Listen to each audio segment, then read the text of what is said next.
Hello everyone, welcome all of you. अब देखो, आज हम आप शुरू कर रहे हैं वर्नर्स थ्योरी। वर्नर्स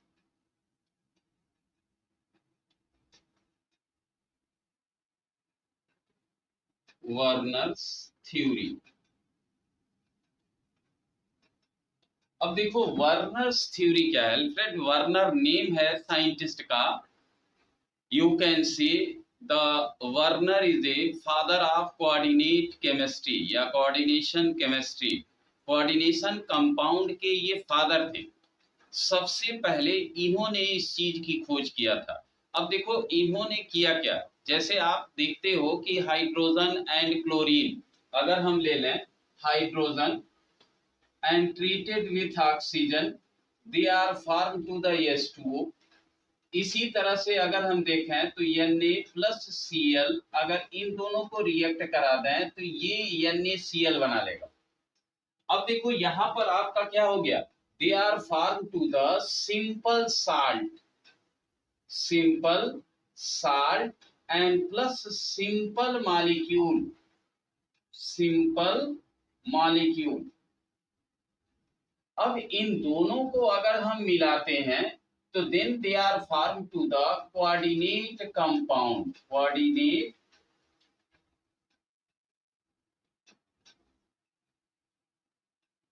कंपाउंड ये आपका बनाएगा। अब देखो, अगर आपको कंफ्यूजन है कि सिंपल साल्ट किसे कहते हैं, ये सब आप बहुत प्रीवियसली आपने पढ़ा हुआ है कि सिंपल साल्ट किसे कहते हैं। सिंपल साल्ट आपका है कि if the is same valency या same cation and same anion they will be combined. अब आप कहोगे कि सेम केटायन सेम एनायन का मतलब क्या हो गया। जैसे आपने देखा कि sodium is a cation and chlorine is anion. Sodium valency are 1, chlorine valency 1, both are the combined to form a single compound, single product बनाता है। इसी तरह से मैग्नीशियम आपने ले लिया, कैल्शियम ले लिया, calcium treated with OH and then form calcium hydroxide, तो कैल्शियम हाइड्रोक्साइड बन गया। अब देखो जैसे आपने देखा कि यहाँ पर Na प्लस और Cl माइनस ये आपका कंबाइन हो रहा है। इसी तरह से Ca2 plus and plus 2OH minus ये कंबाइन हो गया। तो then for the same cation and anion to form a simple salt बनाता है। तो अब जब सिंपल साल्ट और सिंपल मॉलिक्यूल, और अल्फ्रेड वर्नर ने क्या देखा, इन्होंने सबसे पहले कोऑर्डिनेशन कंपाउंड की नींव रखी थी जब किसी को कोई जानकारी नहीं थी। तो इन्होंने क्या किया, इन्होंने देखा कि कुछ सिंपल कंपाउंड्स हम लेते हैं, सिंपल साल्ट लेते हैं और उसमें कोई मॉलिक्यूल से हम जब रिएक्ट कराते हैं तो डिफरेंट कंपाउंड आर फॉर्म, अलग अलग कंपाउंड बन रहे हैं। उसके बाद इन्होंने सर्च किया कि अरे ये तो अलग अलग चीजें हैं। अब ये अलग अलग है कैसे। जैसे आपको मैं एक चीज बताऊं कि अगर हम कोई कंपाउंड इस तरह का लिखते हैं, अब देखो कितने तरह के कंपाउंड बन सकते हैं, कैसे उन्होंने आइडेंटिफाई किया। तो इसको लिख सकते हो father of coordination compound, coordination compound. कोई चीज पूछी नहीं जाती है लेकिन फिर भी आप ध्यान रखो कि इसी को हम कहते हैं Werner's theory, father of coordination compound. अब देखो, father of coordination compound is known as a Werner, इनको हम वर्नर कहते हैं। अब देखो पहली चीज अगर देखा जाए कि अगर इस तरह का कोई कंपाउंड, मेनली इन्होंने यही लिया था COCl3 6NH3, अब ये इन्होंने लिया। अब इससे इन्होंने अलग अलग कंपाउंड्स बनाए। अलग अलग कंपाउंड मीन्स हो गया कि अगर हम इसको देखें तो ये बनते हैं। एक आपका बन गया CONH3 6 Cl3 ये बना। दूसरा आपने देखा कि CONH3 5Cl2। इसी तरह से आपने देखा CONH3 4Cl2 Cl। इसी तरह से इस तरह के कंपाउंड अगर बना दें CONH3 3Cl3, ये आपके कंपाउंड बने। अब ये जो कंपाउंड्स आपके बन गए कि if the A 6 mole of NH3, 5 mole of NH3, 3 mole of NH3, 4 mole of NH3, then they will be combined to form a different। अब जैसे पता कैसे चला, इन्होंने देखा कि अलग अलग कलर दे रहे हैं। अगर आपका 6 है तो they are produces to the yellow colour, yellow colour से इंडिकेट कर रहा है। अगर आपने देखा कि 5 है तो they are produces 5 ammonia molecule are the present in the compound with a ligands are a attach, then it is a purple colour and after then the 4 then green colour. तो इस तरह से डिफरेंट डिफरेंट कलर आने लगे। तो इन्होंने क्या सोचा कि इस तरह के कंपाउंड आखिर बन कैसे रहे हैं। इन्होंने क्या किया, पहली चीज इन्होंने लिया सिंपल साल्ट और सिंपल मॉलिक्यूल। सिंपल मॉलिक्यूल मतलब हो गया H2Cl2, कुछ भी इस तरह का ले लिया इन्होंने। इसी तरह से अमोनिया ले लिया इन्होंने, वाटर ले लिया, साइनाइड ले लिया। तो ये जो कंपाउंड इनमें मिक्स किए तो इससे इनको अलग अलग चीजें, अलग अलग कलर के कंपाउंड मिले। अब तब इन्होंने बेस रखा कि यह जो कंपाउंड्स हैं इनको हम कहते हैं कोऑर्डिनेशन कंपाउंड। क्लियर हो गया कि कोऑर्डिनेशन कंपाउंड आपका क्या होता है, यह डिफरेंट डिफरेंट कलर दे रहा है। मॉलिक्यूल वही है, केवल ये कलर चेंज कर रहा है। तो कलर से फिजिकली हम कैसे देखें, एक्सपेरिमेंटली उन्होंने देखा कि जब एक्सपेरिमेंट करना शुरू किया तो उसमें उन्होंने देखा कि ये डिफरेंट डिफरेंट कलर के कंपाउंड बन रहे हैं। तो इसी को इन्होंने कहा कि यह एक अलग तरह का कंपाउंड है। जैसे आपने पढ़ा सिंपल साल्ट पढ़ा, एसिड साल्ट पढ़ा, बेसिक साल्ट पढ़ा, इस तरह के आपने साल्ट पढ़े। अब इन्होंने एक नया कॉन्सेप्ट दे दिया इनऑर्गेनिक में कि कोऑर्डिनेशन कंपाउंड भी होते हैं। अब कोऑर्डिनेशन कंपाउंड आपने पढ़ा कि कोऑर्डिनेशन नाम क्यों पढ़ा, क्योंकि ये कोऑर्डिनेट बॉन्ड बनाते हैं। तो कोऑर्डिनेट बॉन्ड ये बनाते हैं। अब देखो सिंपल पे आ जाइए इनके मेन चीज पर कि इन्होंने आखिर कॉन्सेप्ट क्या दिया वर्नर थ्योरी ने। तो Werner theory is given a concept is a first A primary valency. इन्होंने पहली चीज दिया कि प्राइमरी वैलेंसी।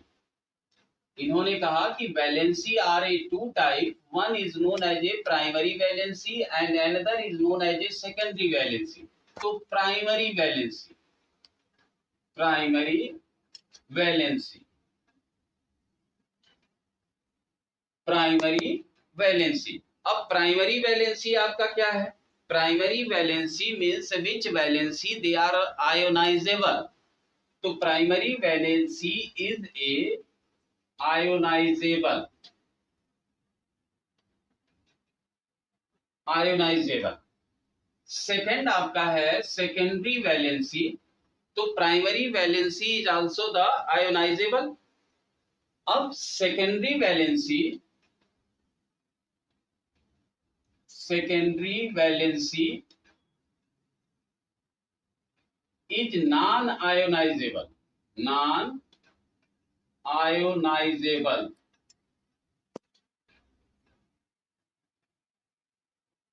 ये इनका कॉन्सेप्ट था कि primary valency is a ionisable and secondary valency is a non ionisable. दूसरा कॉन्सेप्ट इन्होंने दिया कि primary valency is also attach to the negative ligands, negative ligands. दूसरी चीज इनकी ये थी कि प्राइमरी वैलेंसी जो होते हैं उनसे केवल negative valency, negative ligand are attached and secondary valency में आप देखिए कि secondary valency is non ionisable, ये नॉन आयोनाइजेबल होते हैं, तो then the a negative ligand and as well as neutral ligand, neutral ligand. तो ये दो कॉन्सेप्ट इन्होंने दिया था कि जो कोऑर्डिनेशन कंपाउंड होते हैं उस कोऑर्डिनेशन कंपाउंड में दो तरह की वैलेंसी देता है, एक आपका प्राइमरी वैलेंसी होता है, दूसरा आपका सेकेंडरी वैलेंसी होता है। प्राइमरी वैलेंसी आपका क्या है? Primary valency is a ionisable, ions are present, and secondary valency is a non-ionizable, ions are the present। अब देखो इसमें आपको कंफ्यूजन आपका क्या है? कंफ्यूजन ये है कि आपको मैंने बताया कि negative ligands are attached to the primary valency, negative जो लिगैंड होते हैं वो प्राइमरी वैलेंसी से अटैच होते हैं। अब प्राइमरी वैलेंसी से कैसे अटैच होते हैं? अब प्राइमरी वैलेंसी में आपका क्या करता है? Only the central metal atom, how much the oxidation state या oxidation number are the present, then you can say that is known as a primary valency.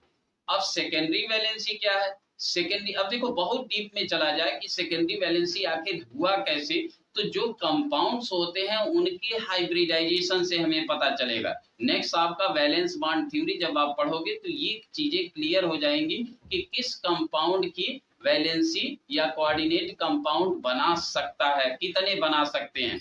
तो ये आपका हो गया कि primary valency is a ionisable, ये केवल main important चीज आपके पास है कि primary valency is a ionisable and secondary valency is a non ionisable और negative ligands and neutral ligand. अब मान लीजिए न्यूट्रल लिगैंड कम है तो उसमें से क्या होगा? जो नेगेटिव लिगैंड होंगे it is also the attach to the coordinate bond, वो भी उसमें से निकल करके कोऑर्डिनेट बॉन्ड बना देते हैं।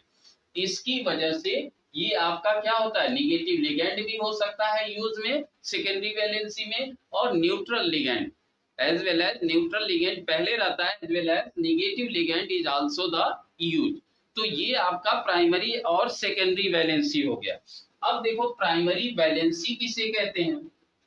प्राइमरी, इसको हम ऐसे लिख दे रहे हैं, primary valency is equal to the oxidation number of central metal atom, central metal atom is a known as a primary valency. अब आ जाइए secondary valency, yes B secondary valency is equal to the number of, या you can say the coordination number of central metal atom, central metal atom. ये दो फार्मूले आपके हो गए। क्वेश्चन आपको इसी तरह से पूछा जाता है कि how much secondary valency are the present, या calculate to the number of secondary valency, calculate the number of primary valency. तो ये फार्मूला आपका हो गया कि primary valency is equal to the oxidation number of central metal atom, दूसरा आपका हो गया secondary valency is equal to the coordination number of a central metal atom, central metal atom. Clear हो गया? अब देखो इसमें अगर हम देखें कोई कंपाउंड लेते हैं, अब इससे आपको हम क्लियर कराते हैं कि how much A secondary valency, how much A primary valency. तो ये आपने पढ़ लिया कि प्राइमरी वैलेंसी किसे कहते हैं? Primary valency is also the equal to the oxidation number of a central metal atom. दूसरा आपने पढ़ा secondary valency, secondary valency is also the coordination number, coordination number. अब मान लीजिए आपने लिया CO Cl3 CO Cl3 6NH3। अब इसको अगर हम लिखें कॉम्प्लेक्स के फॉर्म में तो CONH3 6 ये आपका Cl3 हो गया। अब देखो इसमें से हमें प्राइमरी वैलेंसी सेकेंडरी वैलेंसी निकालना है, तो अभी इसके पहले आपने ऑक्सीडेशन नंबर चेक किया था कि ऑक्सीडेशन नंबर कैसे हम कैलकुलेट करते हैं। तो हमें CO का oxidation number, central metal atom का ऑक्सीडेशन नंबर कैलकुलेट करना है। अब आपने ले लिया X प्लस आपका हो गया 6 लिगेंड ऑफ NH3 की oxidation number is equal to 0 plus आपका हो गया 3 into oxidation number of a chloride ion is equal to -1 is equal to 0। Then you know the X plus 0 -3 is equal to 0, then X is equal to +3। अब देखो oxidation number of CO is equal to +3 and primary valency is equal to the +3। अब ये clear आपको हो गया कि primary valency क्या है। Primary valency is A oxidation number of a central metal atom. Central metal atom में कितने ऑक्सीडेशन नंबर हैं, क्या ऑक्सीडेशन नंबर उसका है, उसी को हम कहते हैं प्राइमरी वैलेंसी। अब आ जाइए सेकेंडरी वैलेंसी, इसी में ही हम निकालते हैं। ये आपका क्या है, ये काउंटर आयन है, काउंटर आयन। अब काउंटर आयन आपका क्या करेगा, इट इज आल्सो डिसोसिएट, ये डिसोसिएट करेगा। अब इसमें अगर हम देखें तो इसमें आप coordination number of CO is equal to how many ligands are the present in a complexes। इस कॉम्प्लेक्स में कितने लिगेंड हैं, तो लिगेंड आपका ये है जो इस ब्रैकेट के, जो इस घर में है, जो आपके लार्ज ब्रैकेट के अंदर जितनी भी चीजें होंगी वो सब क्या होगा, वह कोऑर्डिनेट बॉन्ड से अटैच है, उसको हम लिगेंड करते हैं। जो बाहर रहेगा यही Cl एक आपका अंदर होता, दो बाहर होते, तो ये आपका दो काउंटर आयन होता है, एक Cl आपका लिगेंड के रूप में वर्क करता है। तो यहाँ पर CO का कोऑर्डिनेशन नंबर क्या हो जाएगा, 6 ligands are the attached, then coordination number of a cobalt is equal to 6 and then secondary valency is equal to 6। Secondary valency क्या हो गई, 6 हो गई। कोऑर्डिनेशन नंबर क्या है, 6 है। अगर मान लो यही चीज हमने लिख दिया, ऐसे लिखा होता CONH3, ये आपका 5Cl और यहां आपने इसको लिखा Cl2। अब देखो यहां पर अगर हम देखें तो यहां भी अगर हम कैलकुलेट करें तो X आपको कैलकुलेट करना है, X प्लस 5 इंटू अमोनिया का जो चार्ज होता है 0 है, न्यूट्रल लिगेंड है, प्लस -1, 1 इंटू -1 प्लस आपका हो गया 2 into -1 and then is equal to 0। अब इसमें देखो तो X प्लस 0 आपका हो गया, -1 -2 is equal to 0, then X is equal to +3। तो प्राइमरी वैलेंसी इसकी क्या हो गई, primary valency is also they are known as a 3। अब आ जाइए सेकेंडरी वैलेंसी। अब सेकेंडरी वैलेंसी में आपने देखा कि यहाँ पर नंबर ऑफ लिगेंड, तो अब देखो यहाँ पर निगेटिव चार्ज भी है और न्यूट्रल लिगेंड भी है, कुल मिलाकर के हमारे पास 5 न्यूट्रल लिगेंड है, 1 आपका निगेटिव लिगेंड्स है, तो 1 and 5 is equal to 6, then the secondary valency is equal to 6। Secondary valency क्या हो गई, 6 हो गई। तो ये चीजें आपको आई थिंक क्लियर हो गया होगा कि प्राइमरी वैलेंसी किसे कहते हैं, सेकेंडरी वैलेंसी किसे कहते हैं। प्राइमरी वैलेंसी आपका हो गया कि ऑक्सीडेशन नंबर, इतना केवल याद रखिए कि oxidation number of central metal atom, जो सेंट्रल मेटल एटम है उनका ऑक्सीडेशन नंबर कितना है, अगर आपको ये क्लियर है तो वही प्राइमरी वैलेंसी हो जाएगी।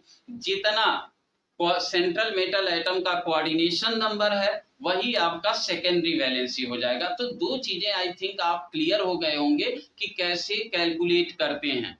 पहला आपका हो गया प्राइमरी वैलेंसी, दूसरा आपका हो गया सेकेंडरी वैलेंसी। तो प्राइमरी वैलेंसी और सेकेंडरी वैलेंसी। नेक्स्ट आपको आता है कि स्ट्रक्चर कैसे बनता होगा। अब देखो स्ट्रक्चर आपको मैं बताऊं कि स्ट्रक्चर कैसे बनाते हैं। अब इसमें आपका है कि primary valency is also the denoted by dotted line. Primary valency को डॉटेड लाइन से यूज करते हैं and the secondary valency are use in a dark line से यूज करते हैं। अब देखिए मान लीजिए इसी को हमें बनाना है, तो ये सेंट्रल मेटल एटम हो गया, इसके 6 कोऑर्डिनेट बांड हो गए, ये कोऑर्डिनेट बांड हो गए। यहां आपने NH3 जोड़ दिया, यहां NH3 ऐड कर दिया, यहां NH3 ऐड कर दिया, ये आपका NH3 आपका हो गया, ये आपका NH3 हो गया, ये आपका NH3 हो गया। तो ये 6 लिगैंड 6 कोऑर्डिनेट बांड बना दिए। अब देखो कोऑर्डिनेट बांड का मतलब क्या हुआ, आप जानते हो कि ये डोनर एटम है, ये डोनर एटम है, ये इलेक्ट्रॉन को डोनेट कर रहा है, किसको, कोबाल्ट को दे रहा है। ये नाइट्रोजन आप लिखते हो तो अमोनिया जो लिखते हो तो यहाँ पर ये लोन पेयर इलेक्ट्रॉन्स इनके होते हैं। ये इलेक्ट्रॉन किसको दे रहा है, सेंट्रल मेटल एटम को दे रहा है, सेंट्रल मेटल एटम को दे रहा है। अब आप कहोगे कि सेकेंडरी वैलेंसी कैसे होती है। Secondary valency is also the denoted bye dot line. अब देखिए डॉट लाइन से ये आपने डिनोट कर दिया Cl, कहीं भी आप ऐड कर सकते हो, ये आपके Cl हो गए, ये आपके Cl हो गए। तो ये जो डॉटेड लाइन है, dotted line is also the known as a primary valency and dark line is known as a secondary valency. ये प्राइमरी वैलेंसी हो गई, ये सेकेंडरी वैलेंसी हो गई। तो प्राइमरी वैलेंसी आपकी हो गई, ये जो डॉटेड लाइन से है, डॉटेड लाइन से इंडिकेट किया जा रहा है। डॉटेड लाइन से इसलिए इंडिकेट किया जा रहा है कि ये आयोनाइजेबल है, आयंस के रूप में निकल सकता है। और ये आपका क्या है, secondary valency is a fixed valency, ये फिक्स्ड होती है, इसमें से आयन बाहर नहीं जा सकते, केवल बाहर के जो आपके आयंस के फॉर्म में होंगे प्राइमरी वैलेंसी दे रिमूव। इसी तरह से आपने दूसरा कंपाउंड एक पढ़ा कि CO Cl NH3 5 और ये आपका Cl2, ये आपने देखा। अब इसका स्ट्रक्चर अगर आपको बनाना है तो अब देखो सेम चीजें आपके पास हो गई। CO आपने लिया, ये आपने अटैच कर दिया NH3, यहाँ आपने लिया NH3, ये आपने ले लिया NH3, 1 2 3 4 5 ये आपने ले लिया NH3। अब देखो एक Cl आपका है, ये Cl यहाँ आ गया, तो Cl आपका क्या हो गया, एज ए लिगेंड्स यहाँ वर्क कर रहा है। यहाँ पर आपके पास 2 Cl है, अब इनको आपने डॉटेड लाइन से यूज कर दिया, ये डॉटेड लाइन से हो गया।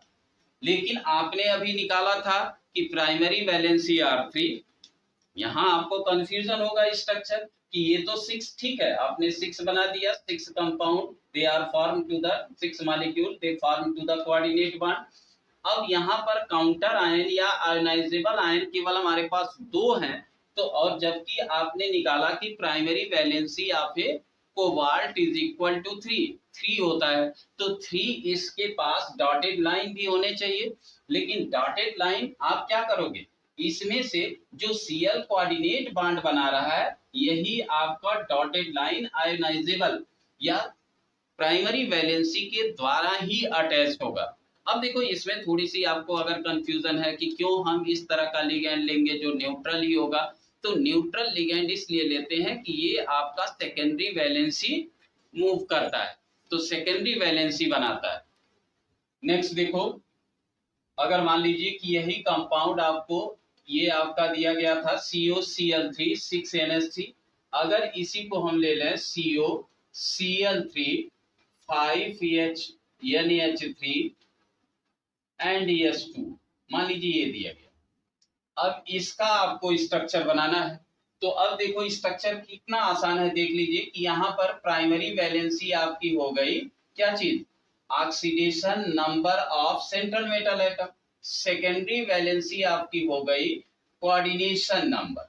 यही 2 चीजें आपको लर्न रखना है, क्लियर। अब इसका स्ट्रक्चर मान लीजिए आपको बनाना है, तो CO यहाँ आपके पास 4 कोऑर्डिनेट बॉन्ड हो गए, एक आपका NH3 हो गया, NH3 आपका हो गया, यहाँ आपका NH3 आपका हुआ, एक NH3 आपने ये अटैच कर दिया, एक NH3 ये आपने अटैच कर दिया। अब देखो 1 2 3 4 5 आपका हो गया। इसके बाद ये आपका है, अगर हम इसी को कंपाउंड के रूप में लिखें तो कंपाउंड आप लिखोगे CONH3 5.H2O और ये क्या हो गया, ये कॉम्प्लेक्स बन गया, यहाँ पर Cl3 आपका। अब देखो यहाँ पर क्या होगा, OH2 आप लिख सकते हो। H2O मीन्स डोनर एटम, यहाँ ऑक्सीजन है इसलिए इसको ऐसे लिखा गया है OH2। तो H2O मीन्स ऑक्सीजन के साथ ये कोऑर्डिनेट बॉन्ड बना रहा है। अब बचा आपके पास Cl। अब Cl क्या करेगा, कहीं भी इसको आप डॉटेड लाइन से इंडिकेट कर सकते हो, ये डॉटेड लाइन आपका हो गया, ये डॉटेड लाइन आप यहाँ कर दीजिए, तो ये इसका स्ट्रक्चर हो गया, इस कंपाउंड का स्ट्रक्चर हो गया कि हम इसका स्ट्रक्चर कैसे बनाते हैं। अब एक चीज और बताते हैं कि आपको प्राइमरी वैलेंसी आप निकालते हो तो primary valency is equal to लिख सकते हैं कि primary valency is equal to oxidation number of central metal atom, central metal atom. दूसरा आपका secondary valency, secondary valency is a coordination number या number of ligands into density of ligand। या तो आप डायरेक्ट कर सकते हैं, डायरेक्ट आपका हो गया कि primary valency is equal to oxidation number of central metal atom, short form में है, या दूसरा आप सेकेंडरी वैलेंसी कैलकुलेट करना है तो नंबर ऑफ लिगेंड, कितने लिगेंड हैं, और density of the ligand. Mostly आप यूज करते हो मोनोडेंटेट लिगेंड। मोनोडेंटेट का आपने पढ़ा हुआ है कि मोनोडेंटेट मींस हो गया कि one donor atom are the present in each ligands. Clear. अब इसके बाद आ जाइए कि क्वेश्चन किस तरह के आते हैं। अब मान लीजिए कि आपको हमने लिख दिया कि COCl3 6NH3। अब इसी कंपाउंड्स को अगर आप लिखते हो कि COCl3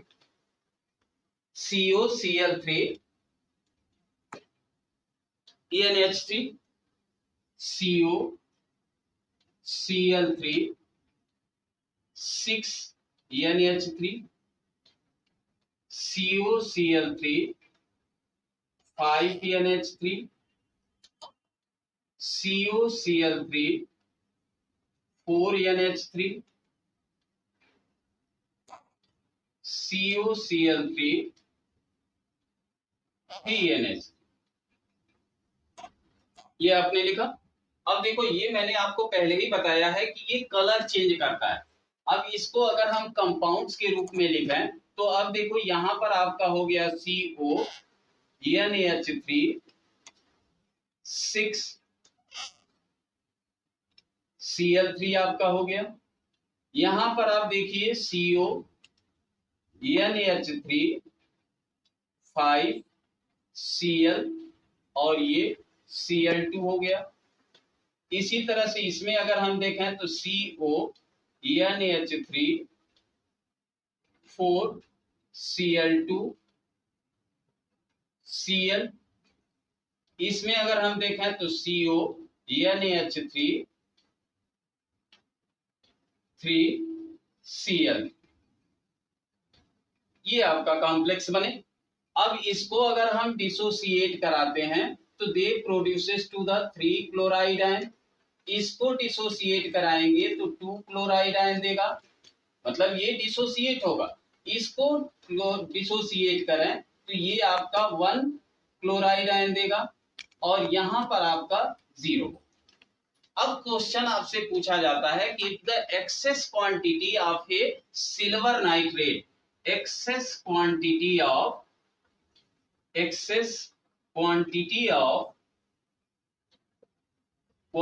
of silver nitrate are added, how many moles of a chloride ion या precipitate are produces.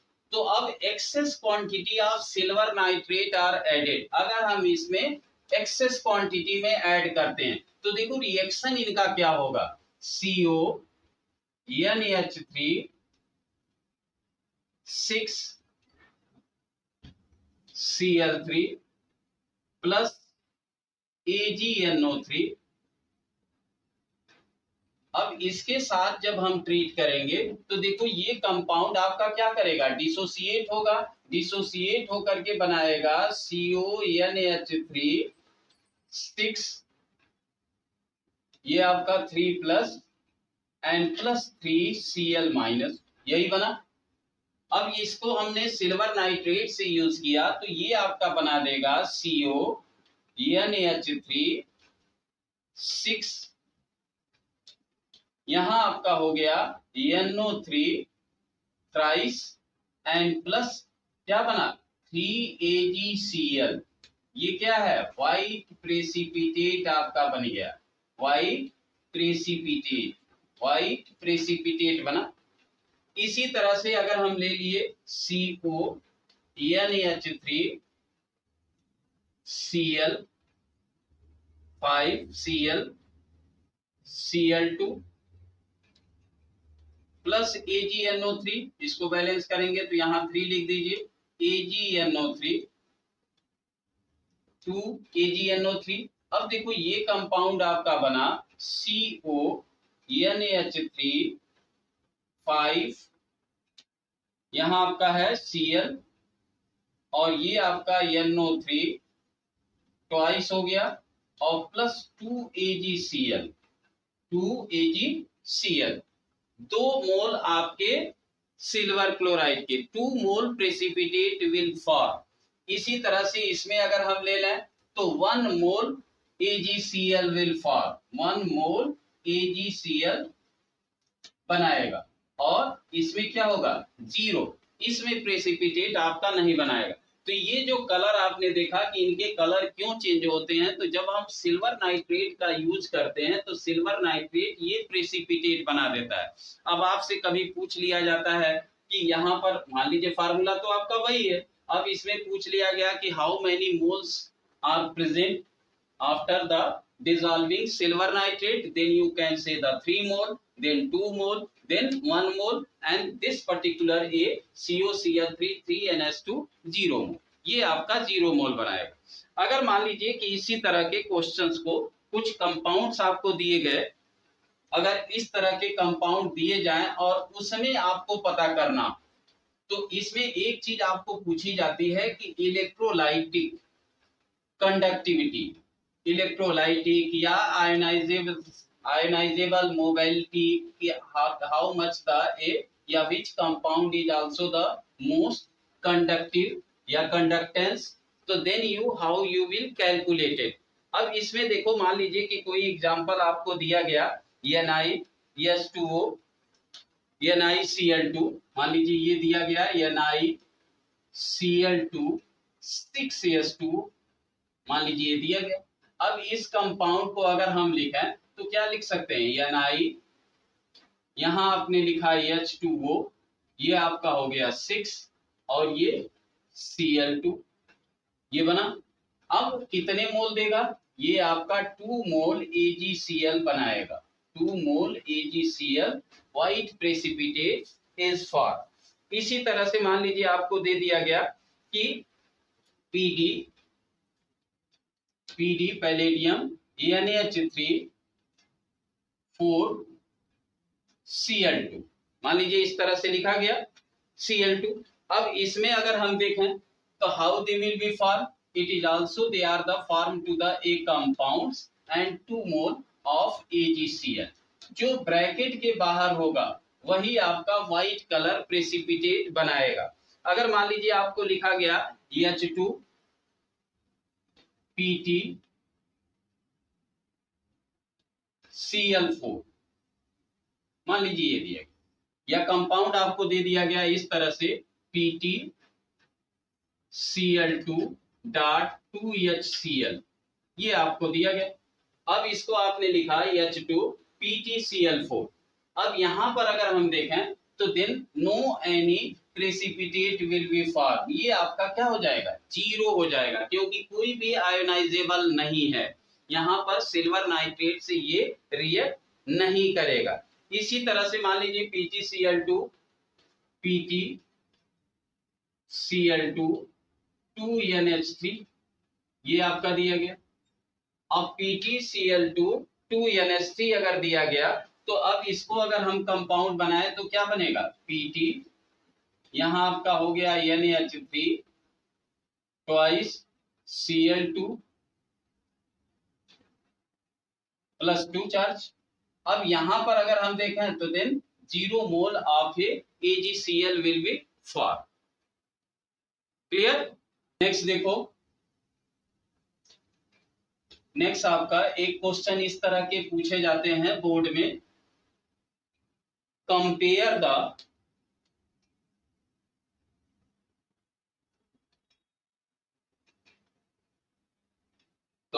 The following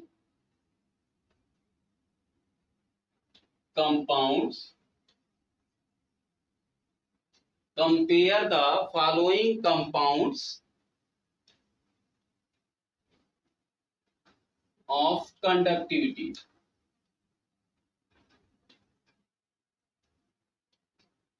or electrical conductivity, electrical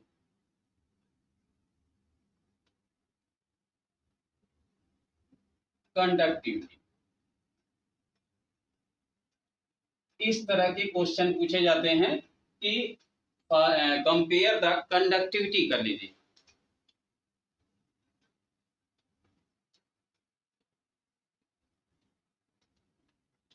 compare the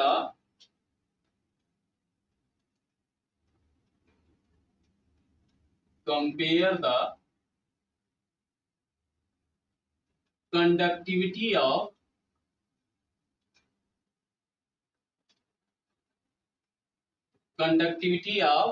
following compounds और इलेक्ट्रिकल कंडक्टिविटी, आपको ये कैलकुलेट करना है।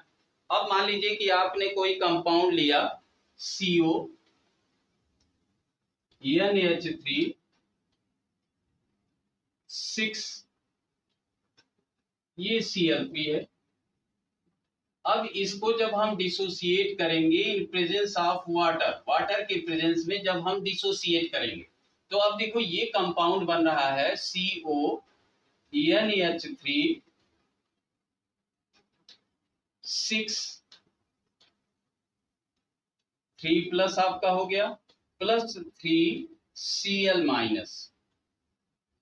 अब देखो आयंस कितने बने, तो यहां पर आपका हो गया 1 केटायन, यहां प्लस 3 से नहीं जाइएगा, ये आपका प्लस चार्ज है जो मिलाकर के इस पूरे कंपाउंड को न्यूट्रल कर रहा है, तो इससे हमें नहीं मतलब है। ये पूरा एक आपका केटायन हो गया, ये आपका एनायन हो गया, तो number of cation number of anion, तो नंबर ऑफ केटायन हो गए 1 केटायन, 1 केटायन, और ये आपका हो गया क्या चीज 3 एनायन, ये 3 एनायन बनाया और एक आपका केटायन बना दिया। अब आपसे पूछ लिया जाए कि total number of moles of ion, तो total number of ion, total number of ion is equal to क्या हो जाएगा 4 आयन। ये क्या प्रोड्यूस कर रहा है, 4 आयन प्रोड्यूस कर रहा है। इसी तरह से मान लीजिए कंपाउंड आपने लिखा CO NH3, ये आपका क्या हो गया 5, यहां Cl ले लीजिए, एक आपने Cl को यहां बाहर कर दिया Cl2। अब जब इसको डिसोसिएट करेंगे तो ये डिसोसिएट होगा, तो ये बनाएगा देखो CO NH3 5 हो गया, ये Cl हो गया, ये 2 प्लस आपका हो गया प्लस 2 Cl माइनस। अब देखो एक आपके पास केटायन बना और 2 आपके पास क्या हो गया एनायन हो गया। टोटल नंबर ऑफ आयन या टोटल आयन कितने हो गए, total ion is equal to क्या हुआ 3। क्लियर। इसी तरह से मान लीजिए आपने लिखा CO NH3 4 Cl2 और यहां आपने लिखा Cl। अब इसको जब हम डिसोसिएट कराते हैं तो अब इसमें पूछ लिया जाए कि how many moles of a total ion या how many total ion are the present. अब देखो इसको डिसोसिएट करोगे तो ये आपका CO NH3 ये आपका हो गया 4, ये Cl2 plus and plus Cl minus, ये आपका 1 केटायन 1 एनायन, टोटल आयन कितने हो गए, टोटल आयन क्या हो गया, total ion is equal to 2। आप चाहें तो रेशियो देख लीजिए 1:3 इसकी रेशियो हो गई, इसका रेशियो आपका हो गया 1:2 ratio for the electrolyte and then 1:1 ratio. Clear हो गया। अब आपसे इसमें से पूछ लिया जाए कि in which compound is also they are the maximum electrical conductivity, इसमें सबसे ज्यादा इलेक्ट्रिकल कंडक्टिविटी किसकी होगी। तो if the a maximum electrical conductivity is also means the number of ion will be increases then the a maximum electrical conductivity, or you can say the number of ions is directly proportional to the electrical conductivity। या simple सा तरीका आप जान लीजिए कि जिसके पास ज्यादा ion होंगे उनमें इलेक्ट्रिकल कंडक्टिविटी ज्यादा होगी, जिसमें नंबर ऑफ आयन कम होंगे उसकी इलेक्ट्रिकल कंडक्टिविटी कम होगी। अब देखो यहाँ पर टोटल नंबर ऑफ 4 आयन है, यहाँ टोटल नंबर ऑफ आयन 3 है, यहाँ टोटल नंबर ऑफ आयन 2 है, तो सबसे ज्यादा आयन इसमें डिसोसिएट हो रहे हैं। इसका मतलब क्या हो गया, मोलर कंडक्टिविटी ऑफ या electrical conductivity of this particular compound, coordinate compound और कॉम्प्लेक्स आर मैक्सिमम। तो सबसे ज्यादा इलेक्ट्रिकल कंडक्टिविटी इसमें होगी, न कि इस वाले कंपाउंड में होगी। तो आई थिंक क्लियर हो गया। आप चाहें तो नोट कर लीजिएगा कि नंबर ऑफ आयंस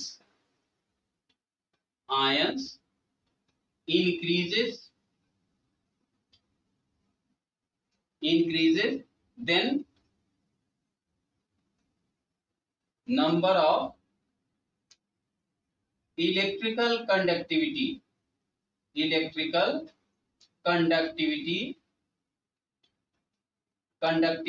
increases।